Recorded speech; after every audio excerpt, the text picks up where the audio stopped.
It was one of those strangely quiet mornings in Quahog when Peter Griffin, self-proclaimed bait master and undisputed king of bad ideas, decided that what his family really needed wasn't therapy, communication, or common sense, but dock fishing.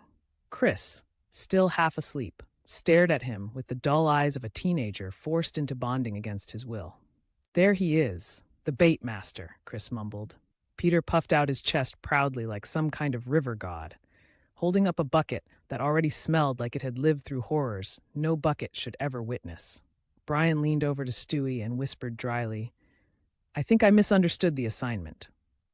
Peter invited everyone to look inside the bucket of mystery. While Lois rolled her eyes, she'd seen this movie before. Meg stood awkwardly with a fishing rod that looked like it came from a cartoon prop closet.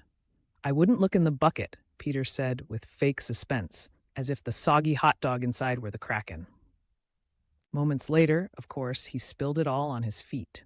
20 minutes later, Peter was yelling at a seagull, holding a donut in the air like a sword after it had stolen his last bait. Brian deadpanned, "Sorry, we closed 20 minutes ago," pretending to be a cashier. Peter spun around, shouting at no one in particular, stuck in an imaginary argument. "Oh yes, father's delusion spiral. I love this part," Stewie whispered, sipping his juice box like an evil genius. Later that afternoon, Meg got a passive-aggressive wedding invitation apology from someone she barely liked. Lois cleaned to distract herself. Peter watched late-night talk shows from the 1980s, claiming he was educating himself, and Meg muttered, "This house is weird." Quagmire showed up uninvited, smelling like cologne and bad decisions. Stewie was typing away, plotting something dark. Peter suddenly clapped his hands and declared, "You know what we need?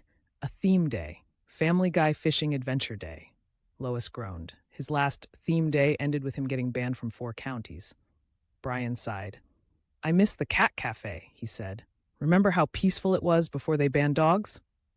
Stewie replied dramatically, "A land where lattes were expensive, conversations meaningless, and every hipster owned a plant named Fernanda." As the sun went down, Peter began narrating his life like it was an inspirational VHS tape.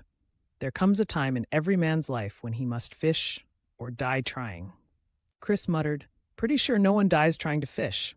"Tell that to Captain Ahab," Peter shot back, pronouncing it Ahab. Lois, tired, grabbed her purse and left for the bank. Meg tried to talk about college, but Peter just tried to sell her limited edition bait bucket NFTs. "Dad, NFTs are dead," Meg said. Peter folded his arms. "So is disco, Meg, but look at me now."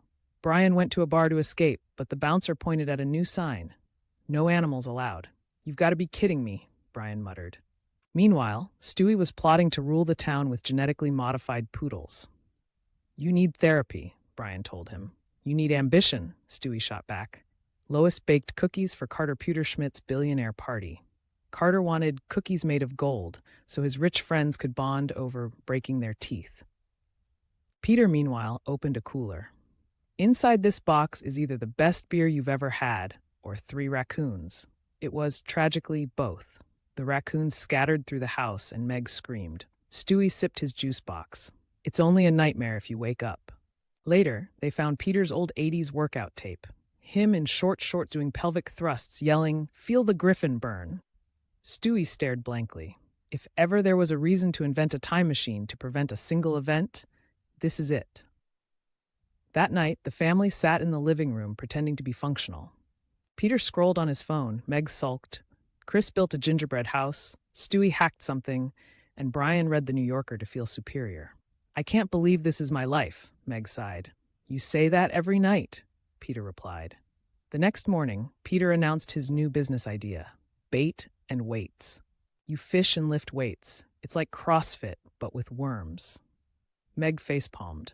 At the grocery store, Peter grabbed the microphone and shouted, "Everything in aisle 6 is free for the next 30 seconds. Security escorted him out. Meg got a party invite.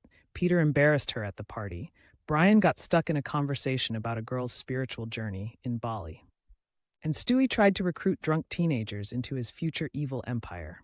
When Lois lectured Peter the next day, he sang, "Ain't we got fun," while waving a spatula. "Peter, I'm serious," she said.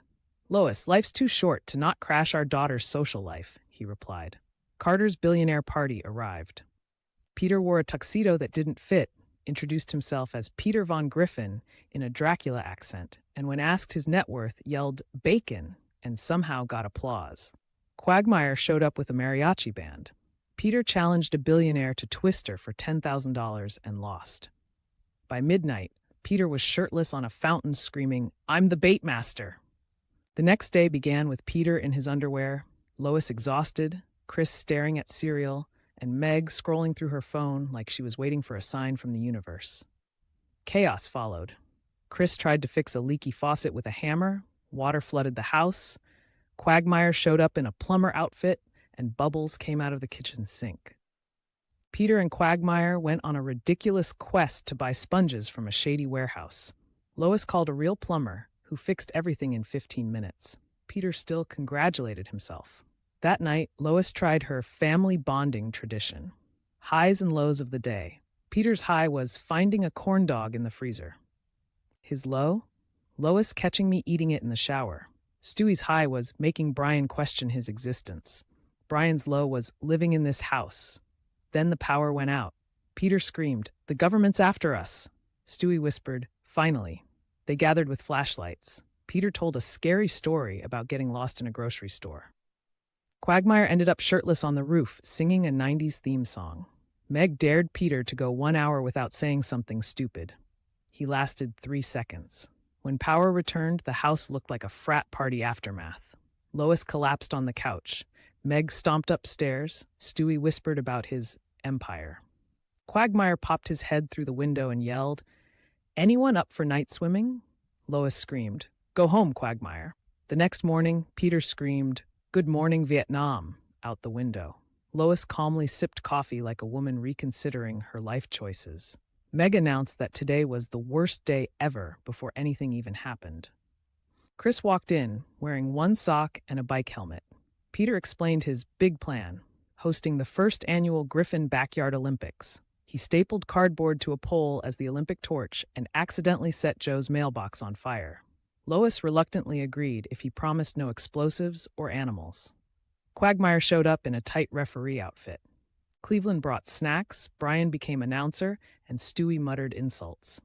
The beer pong sprint saw Quagmire win, while Peter missed the cup and ruined Stewie's juice.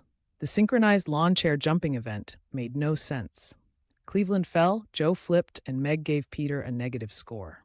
The Griffin family relay ended with Peter tackling Meg and rolling down a hill with Stewie in a stroller, crashing into Cleveland's cooler. Local news showed up. Peter, in a bathrobe, declared, "This is a revolution." Lois corrected him, "It's male stupidity." Quagmire sold T-shirts with Peter's face, Meg charged admission, and Stewie whispered, "Perfect. Chaos is power." And that's just another couple of days in the Griffin household.